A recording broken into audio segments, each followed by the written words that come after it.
and others.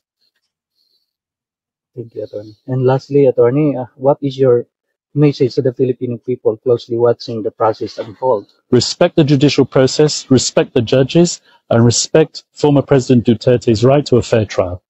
Thank you, sir. Okay. Thank you. Thank you so much. Attorney, can I ask another one? Sir, may we ask if you have already applied for PRRD's interim release?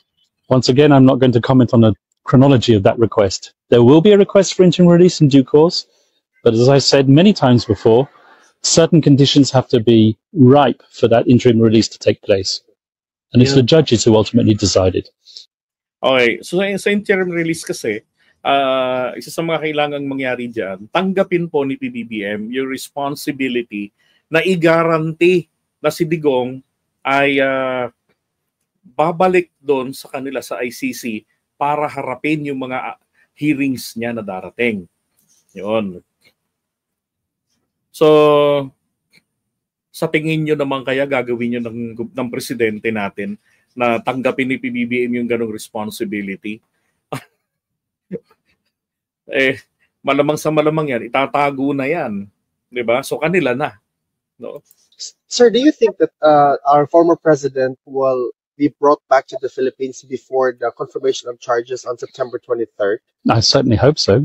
In fact, I can't understand why he's here. He's a Filipino citizen. Yeah. There's a Filipino president in that country who yan na, si PBBM na pinagdiskitahan. Threw a Filipino citizen over here to be tried.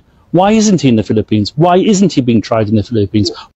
Why is there not a Filipino judge who is trying him? Yeah. Diba? Yun na yung narrative ng mga DDS na bakit si Duterte pinadala doon o isinorender sa ICC? Well, the answer is sobrang lakas ng impluwensya niya pa rin dito, even hanggang sa ating Korte Suprema, sa mga kapulisan, 'di ba, sa mga tauhan diyan sa Department of Justice. At kaya nga nung kapanahunan ni Duterte, sobrang hirap nga ang pag-gather, 'di ba, ng tawag dito, ang pag-gather ng mga ebidensya. Oh.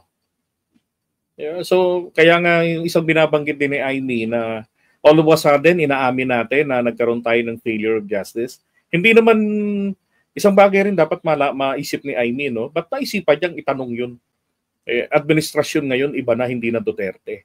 Ang tinutukoy sila Boying doon, the failure of justice, no? Ako sinasabi ko rin, is pagdating kay Duterte, pumapalya ang hustisya natin. Because ang ating justice system dapat ay maging encouraging sa ating mga kababayan na mag-file ng kaso, no? Habulin panagutin yung mga may kasalanan, yung mga may kagagawan. Kaso ang problema nga, takot sila eh. Kaya yung tanong niya, bakit dito? Bakit wala ba dun sa Pilipinas na Filipino judge na pwedeng mag-handle nito? Ang nakikita ko naman kasi rito, sinasabi niya dun sa tanong nakikita niya ho kasi talagang mapapahiya siya. Because dalawa lang ho ang chance talaga doon sa tanong sa kanya na do you think makakauwi ng Pilipinas si Duterte bago yung confirmation charges in September? Dalawang bagay lang ho. Unang-una ay tanggapin ng gobyerno ng Pilipinas ang responsibility na siguraduhin si Duterte ay babalik doon sa dahig para harapin ang kanyang kaso. Pangalawa, yung mga host countries ng ICC tanggapin nila yung responsibility. Pero ang diferensya doon, hindi po makakauwi si Duterte ng Pilipinas. Kung hindi doon lamang sa kanila, either Germany, Belgium, o France, United Kingdom, hanggang doon lang sa kanilang teritoryo, kung saan ang mapili ni Digong, doon lang ito mananatili. So hindi siya makakauwi ng Pilipinas. Kasi kung nandun sa mga bansa na yan, mababantayang maigi. Di ba? Tingin nyo, papatol ba yung mga bansang yun? Di ba? Na pakialaman pa yung kasong yan ni Duterte. At ilang taon yan na paggalagala dun sa kanila, hagilapin nila kapag may hearing. Di ba? So rito na lang sa Pilipinas, malabo rin namang tanggapin ni PBBM yung ganyang klase na kondisyon. Putik na, pinahuli nga niya agad-agad pagbaba ng warrant of arrest ng March 7, di ba? 4 days later. So, di ba? Sabi nga ni General Torre, talagang pinagplanuhan kung paano mapapalayas ng Davao City si Duterte, ipinalik yung warrant of arrest. Kasi pag hindi yun pinalik, magtatagulang yun sa Davao at doon magngangaw-ngaw, di pa hirapan ng paghuli. So, nung mangyari yung plano nila na mabulabog na si Duterte, nagpunta pa ng Hong Kong para sumibat. At nag-apply nga naman daw ng asylum. Sabi rin naman, hindi. Di ba? Pero ang ending pa rin naman, nasunod ron yung gusto nilang mangyari na mawala si Duterte sa loob ng kanyang comfort zone. At yun na nga po nahuli. Tapos sa onset, same day ng aresto, dahil po sa international humanitarian law natin, ay option ng Pilipinas because of the absence of a treaty with the Rome Statute. Option na po natin yun na actually, it's not an option. Talagang natitira na lang po talagang choice. Kasi dalawa lang naman ang choice eh. I-surrender si Duterte o kaya naman ay i-surrender kapag walang treaty. Kung may treaty naman, mandatory na kailangan siyang dalhin sa competent authority. Di ba? Sabihan nila sa judge. Mas napadali pa ang paghahatid sa kanya sa ICC nang dahil nga sa ginawa niyang pagkalas ng Pilipinas sa Rome Statute ng panahon niya. Kaya mukhang namula siya dyan eh. Mukhang napapahiya siya ron sa tanong na kasi may nauna itong pahayag na siguraduhin nila na makakauwi si Duterte, wala nang tawag dyan, papabalik rin sa Pilipinas ng malaya na. And then Harry Roque amplified that, iuwi natin si Duterte para sasama siya na wala nang mga kaso. Kaso nga, hindi naman ina-actionan ni PBBM yung primary condition na saluhin ng obligasyon. Diba? Pinahuli nga, pinadeliver nga kaagad. Diba? Exactly, sir, because that's the sentiment of a lot, if not most of the Filipinos, that he is illegally detained here and that our judicial system is fully functioning well. So ito yung sinasabi kayo, puro kayo si fully functioning well. Diba? Bakit nung panahon ni Duterte, walang nakapagsampa ng kaso, ni investigation, ultimo blatter pala. Diba? Ultimo blatter nung panahon ni Duterte dun sa mga EJK cases ng kanyang fake war on drugs. Walang mga blatter. So nasaan ang justice? Sabi ni Boying, saan tayo magsisimula? Kaya mga DDS, tigilan nyo na yan, working judicial system natin. Ito lang kasi yung gusto kong maintindihan nila eh. No? Kung kahit na hindi na nila, ng ibang mga kababayan din natin, ng mga neutral na makapanood sana nito, ang failure of justice system, hindi nangangahulugan na ayaw ng mga korte natin, ng mga judges natin, ng estado natin, na gampanan ng kanilang tungkulin. Ang isa pong manifestation ng failure of justice ay yung masiraan ng loob, mawalan ng pag-asa o lakas ng loob ang isang kamag-anak o isang biktima ng mga kalupitan ng kanilang kapwa na habulin ang hustisya dahil sa takot o matinding takot. Kapag nangibabaw ang takot na yan at walang nagagawa ang ating estado, ang ating judicial system para sila ay ma-encourage, ibig sabihin po ay may failure of justice sa isang lugar. Hindi nangangahulugan na kapag sinabing failure of justice, lahat na po ng mga kaso hindi na hinahawakan ng gobyerno natin, pinababayaan na lang. Hindi po ganun yun. Kasi pagdating kay Duterte, napipilay ang hustisya. Nagkakaroon ng palakasan system, nagkakaroon ng takutan. Buong panahon niya, pinaramdam niya sa mga biktima, sa mga kaanak ng biktima niya, na mamamatay silang lahat. Diba? Na yung mga matitinong mga politiko na hindi sumuporta sa kanya noong 2016, na kumontra sa kanya, ano ang ending nila? Bigla ho silang mga nailista. tapos napatay. Oh, 'di ba? Like yung Halili na isa rin po naman, nauna pa nga sa kanyang sumikat yun na pinapahiya nun yung mga nahuhuli. O, lumalakad yun, nakaparada, may nakalagay dyan. Di ba? Tapos pinagbantaan niya yun. Napapatayin niya si Halili. Ayun nga, namatay nga. O. Kaya talaga, hanggang ngayon, walang nagsampa ng kaso dito sa Pilipinas. Ang DOJ, kahit na anong pagtatangka nila, hindi sila po pwedeng magsampa. Sino magiging ebidensya nila? Walang may gustong tumayo dito sa Pilipinas. Kaya nga nagkaroon ng ICC dahil nga sa mga ganyan eh. Kaya tayo sumali. Yan ay pinakaliwanag ng maigi ni Miriam noon at saka nito ni Harry Roque kung gaano ka-importanteng sumali tayo. Kasi ang narrative nila noon ay baka maulit ang ginawa ni Marcos Sr. Kaya nga maraming nagtaka. 'Di ba? 11 years later, si PBBM ay pumirma sa ratification yan. Yung ICC na yan, patama yan sa kanilang pamilya. Sila yung itinuturong dahilan na kaya kailangan nating sumanib sa Rome Statute. Oh, ay nako. We don't understand why the ICC... Tsaka sinasabi ng nagtatanong dito na illegally detained. Ang pinag-uusapan po dito yung patakaran po ng ICC o ng Rome Statute. Ang sinasabi nila, kinidnap daw si Digong. Well, kidnapping is legit when it comes to international law. Sapagkat napaka-importante sa lahat, maiharap yung akusado sa korte. Oh. 'Di ba si Eichmann nga ng tao ni Hitler, 'di ba? Yung may pakana ng isa sa mga may pakana ng Holocaust na pumatay ng halos 6 na milyong Hudyo nung World War II. Di ba? Ay nako.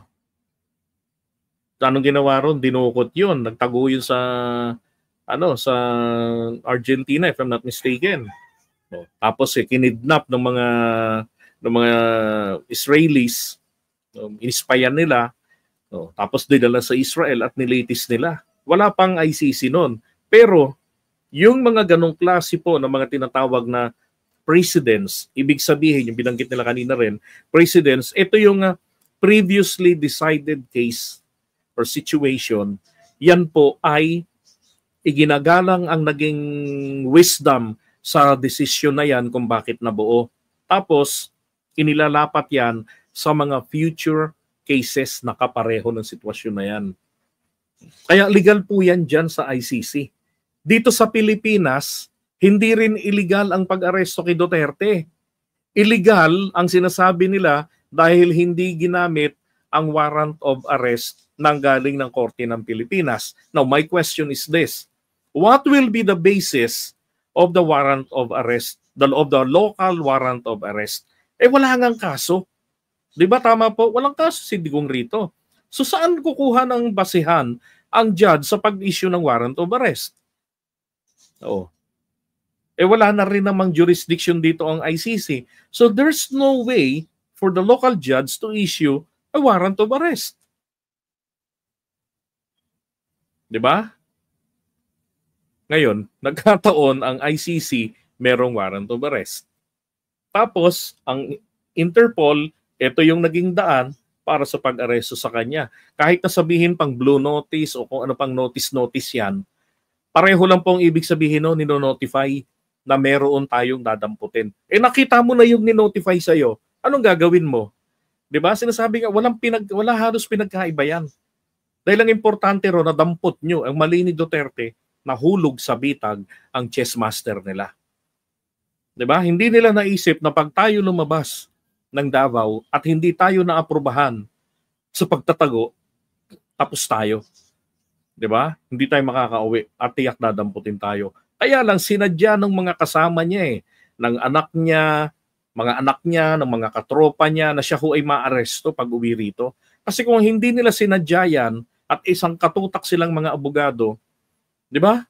Hindi nila pa uuwiin dito 'yun. Nang ganun-ganun lang. Actually took cognizance of what's happening right now. Yes, I fully sympathize with that sentiment entirely. Thank you. Ay, fully sympathize na lang siya. Yes, sir. Thank you, sir. Thank you, sir. Have a great day. We're still hoping, sir, that we Ano raw? President Rodrigo Duterte Yung mic doon. Diba? So halatang ako, ramdam ko sa kanya dito kay Kaufman, doon sa huling tanong sa kanya na, what do you think? Would a former president be brought back to the Philippines before the confirmation of charges in September? Hey, I hope so. Diba? Hindi siya pwedeng mag-comment down ng mga ano roon. Ramdam na rin niya kasi na yung kanilang request, 'di ba? So ang punto ko lang dito no, sa kanyang sagot dito at sa kanilang pag-uusap. So wala silang isinampa para questionin ang jurisdiction ng ICC. Tama ho? Hindi nila question ang jurisdiction ng ICC kay Duterte. Bakit? Because they knew it is valid. Yung sinasabi lang doon kasi na dalawa doon sa 5 na mga tatlo no, doon sa nag-dissent doon sa kanilang pag-determine kung dapat na bang ituloy yung pag-iimbestiga dito sa situation in the Philippines. 'Di ba? 2021 yata 'yon. Basta Duterte time 'yon, hiniling nila 'yon sa ICC na itigil o isuspend nyo muna kasi gagampanan namin yung trabaho namin, mag-i-investigate kami. Ang problema, walang nagsampa ng kaso. Tapos yung mga kasong in-investigate nila, prinisenta nila dyan just only more or less 300 cases. And then yung iba, ongoing investigation pa. Ang hinanap sa kanila, kung talagang kayo, if you guys are really serious, the allegations at least 6,000 to 7,000. There should be at least 6,000 folders of investigation. And where are these investigations? Where are these folders? Doon sila nakabutasan. Kaya, alam ng mga taga-ICC, niloloko nyo lang kami. Kaya kayo nag-request ng ganyan para ma-avail ninyo yung complementarity, yung principle of complementarity. Na kapag ang local courts ay iniimbestigahan seriously, kailangan seriously, so kung 200 lang mahigit yan, it's not serious. Di ba? At nililitis na seriously, wala nga pong nililitis. Walang nasampang kaso sa Pilipinas.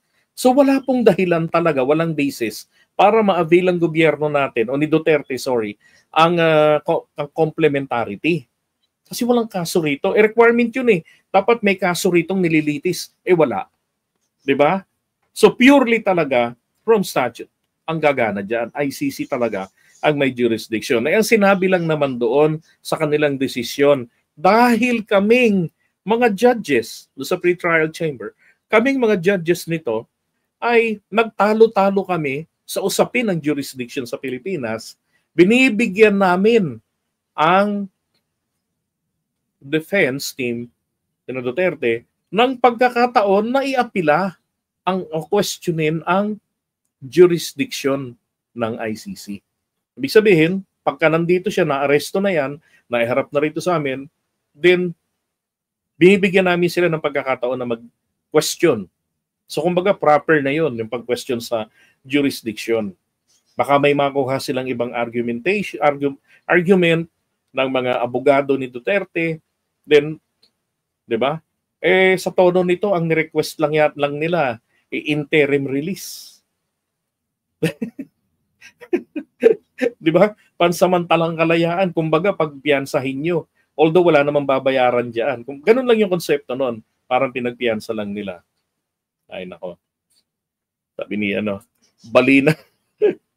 balina balikat ni Kaufman. May kami dito. Alam niyo, gesture nila yan kapag tawag dito yung hopeless yung kanilang kaso, malungkot sila, diba ganon. Maski sino naman nakakita naman sa galaw ng katawan niya ng balikat. Alam ni Kaufman, hindi niya maipapanalo ang kaso, mauubos lang. Grabe ka naman. 'Di ba? Alam niya. Kaya lang, syempre, 150 million a year daw yun. Yung, yung kita ni Kaufman dyan. 'Di ba? Make sure lang na make sure lang na lagi silang may pambayad. Or else, baka matulad yan kay Bemba. 'Di ba? Yung hinawakan niyang kaso, si Jean-Pierre Bemba ng Africa. Yung dating Vice President at dating nakasuhan doon, siya yung abogado. No, bagamat yun ay naabswelto, pero sa kanya ikinikredit. Nung pinag-aralan po natin, di ba? Lumilitaw, siya ang may kasalanan. Kaya si Bemba nahatulan na makulong ng ilang taon yun? 8 taon yata yun ng pagkakakulong. Tapos, eto, as in Kaufman talaga, no? Ubo.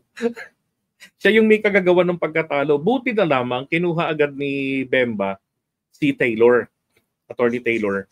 At yung babae, yun ang umapila. In just 19 months, panalo. Bakit? Na-pinpoint kasi kaagad kung ano yung problema doon.